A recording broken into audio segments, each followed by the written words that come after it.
Latter-day Saints love the Scriptures. We preach and we teach and we rejoice over the Scriptures, and we try to learn as much about where each of these sacred books came from.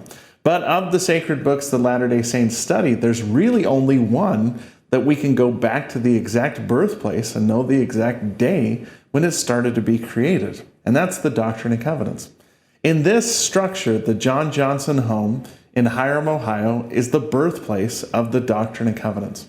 Joseph Smith and other leaders of the church held a conference here in 1831 where they discussed the need to publish the revelations that Joseph Smith had received.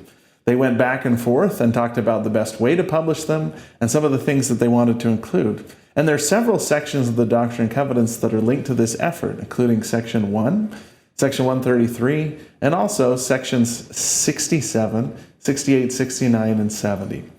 In Section 67 of the Doctrine and Covenants, some of the leaders that were present at this meeting had questions about some of the language that was used in the Revelations, specifically Section 1 of the Doctrine and Covenants, which was received around this time as the preface. So some of them challenged Joseph Smith and brought up the fact that maybe it would be better to have a person that had more learning to receive or give the revelations.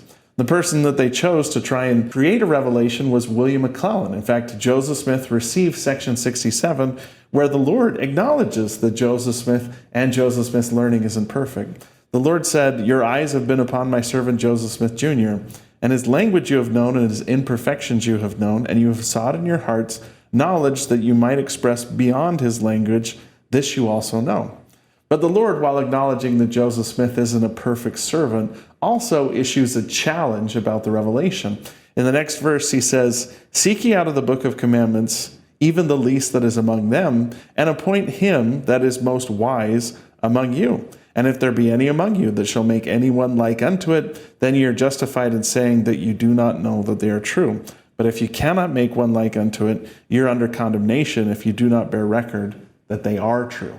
So the men at the conference chose William McLellin, who was a school teacher, to try and create a revelation similar to what Joseph Smith was able to receive. Joseph Smith later on acknowledged that McLellin, having more learning than sense, did make the attempt. And we don't know exactly what McLellin wrote or what he even tried to write, but we do know that at the end of the day, everyone acknowledged that the revelations given to Joseph Smith were far superior than anything William McLellin was able to create. And they were willing to put their signatures as witnesses that the Doctrine and Covenants was a book containing true revelations that came from God. Now, in our day, we work with imperfect church leaders as well. These leaders are people that make mistakes and sometimes might not always say the right things, but they're still inspired servants of God. Joseph Smith wasn't perfect, and he didn't always say or write the right things, but the Lord used him as an instrument to convey his will.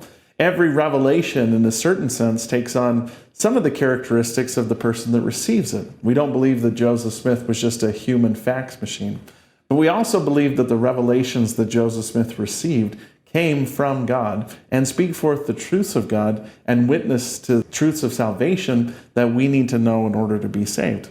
The Doctrine and Covenants, which began at this spot and is still being written, is one of those real witnesses that God not only spoke to ancient prophets back then, but that God still speaks to prophets in our time and will continue to speak to them in the future. As long as we continue to need revelation and guidance from God, God will speak to us, and revelations like those sacred writings that are in the Doctrine and Covenants will continue to be given to us.